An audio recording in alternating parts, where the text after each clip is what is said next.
الموبايل اللي عمال يقع ده. طبعا اول حاجه خدناها في القواعد النحويه بتاعتنا خدنا ضمائر المتكلم. ضمائر المتكلم يعني ايه ضمائر المتكلم؟ المتكلم يعني الشخص اللي بيتكلم. الشخص اللي بيتكلم ده بيكون واحد بس او مجموعه، جمع كتير.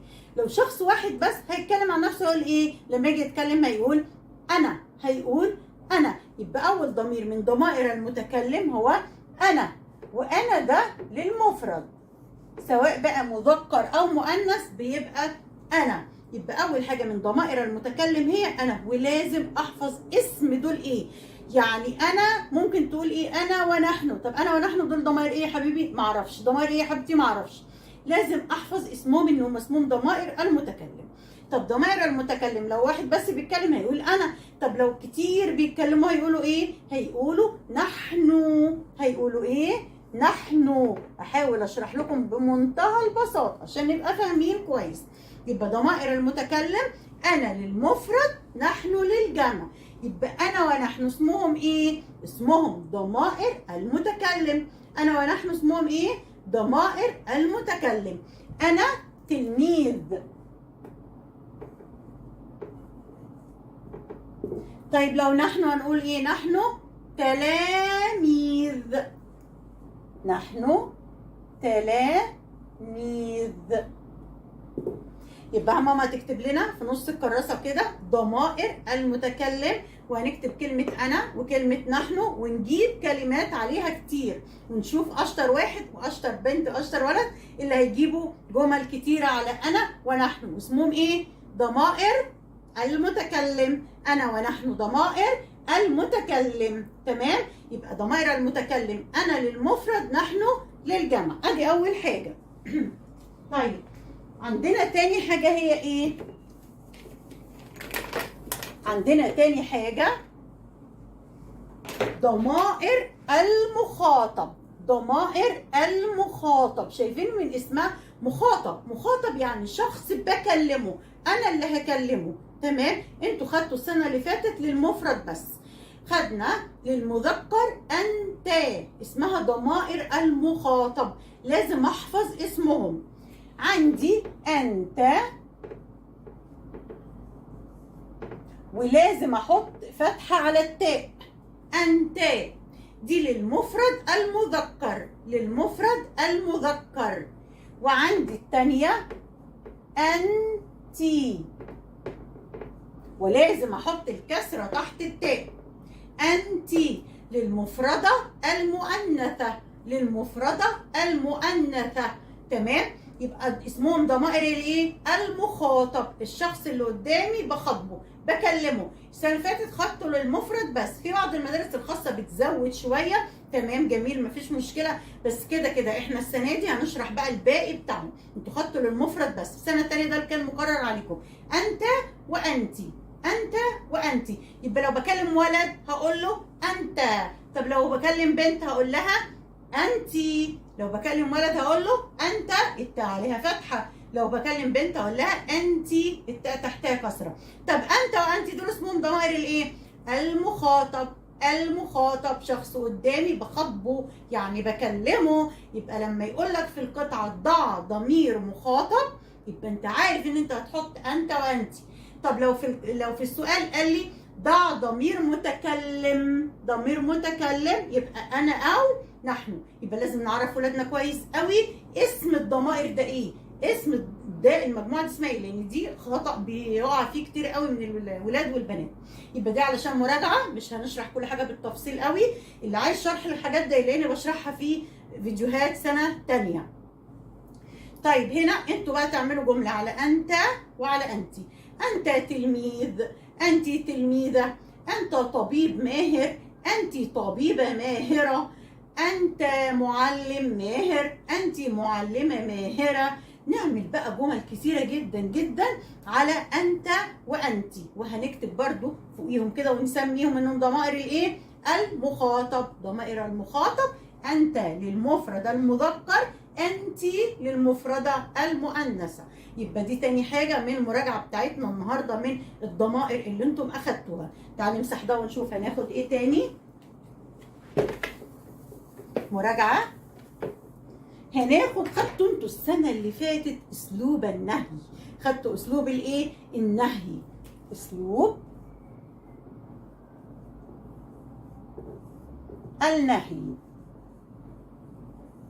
خدنا اسلوب النهي بلا وسميناها لا الناهية. لا الناهية يعني ايه الناهية؟ يعني انا بنهيك عن فعل شيء.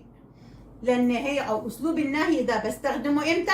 لما احب انهيك عن فعل شيء. انهيك عن فعل ايه يا اولاد؟ عن فعل شيء معين انت بتعمله. يعني حد جنبك عمال يتكلم كتير قوي، انت عايز توقفه، مش عايزه يتكلم، هتقول له ايه؟ لا تتحدث.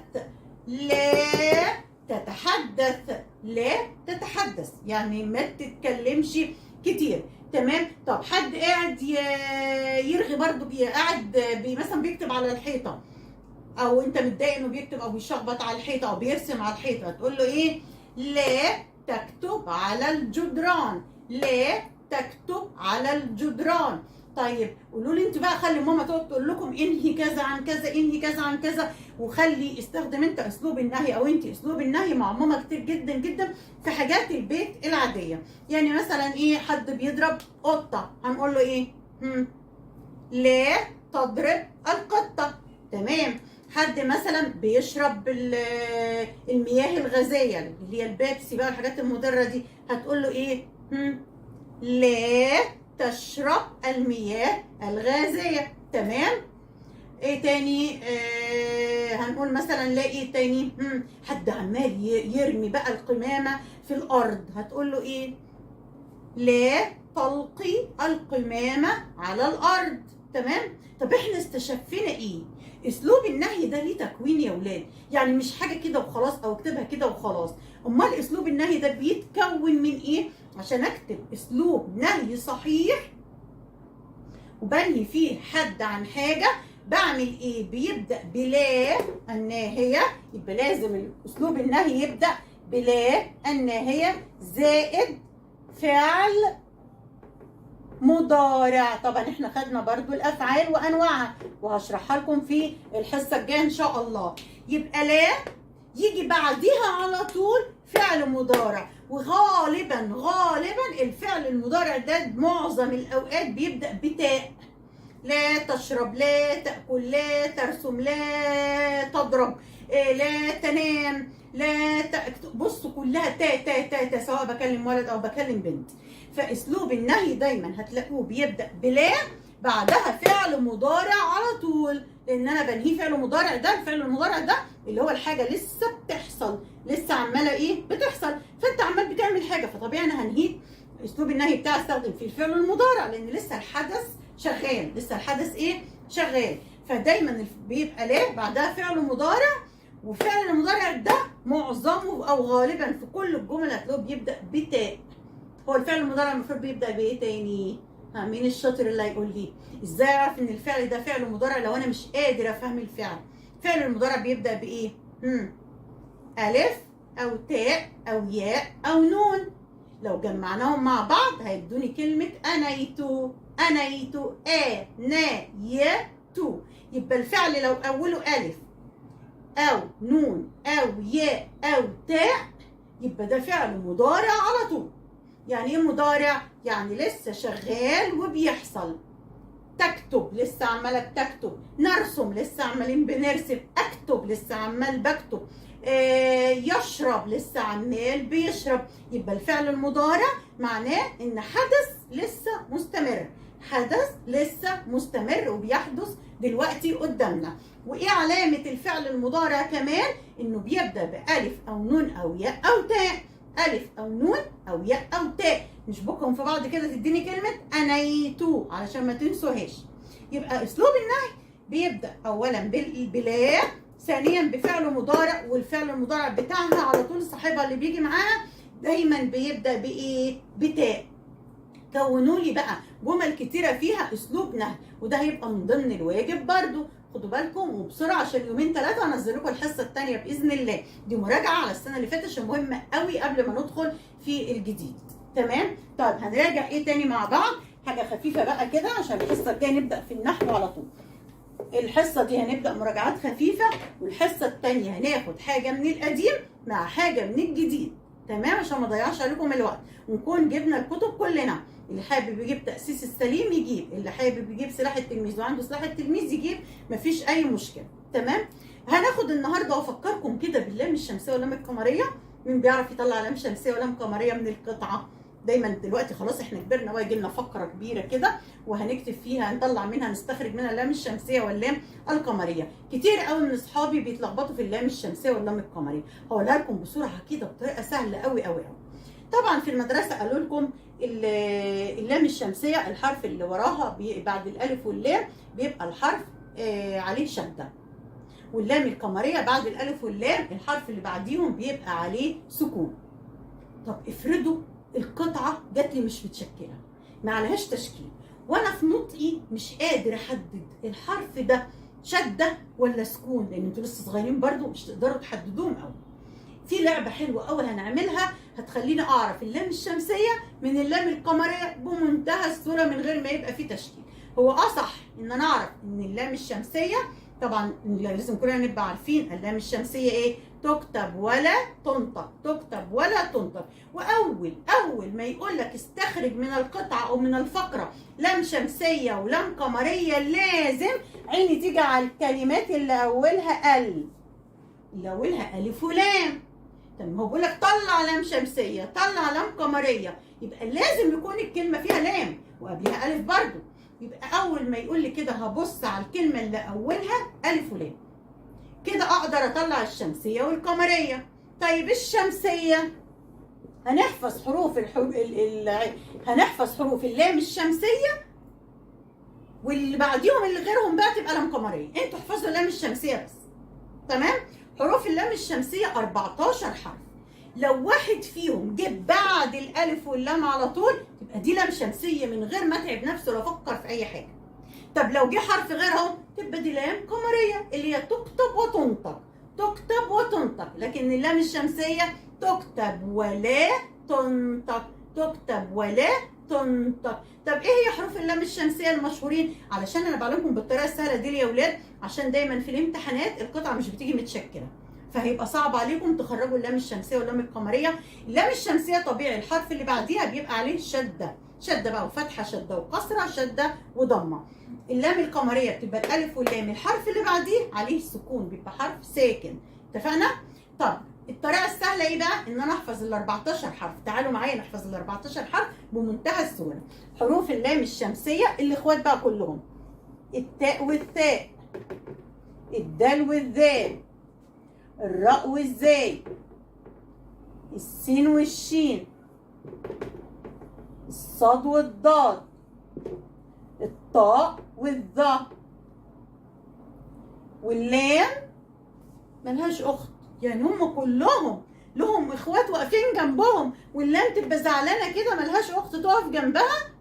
جت النون قالت لها تزعليش، انا هقف جنبك وابقى اختك من النهارده.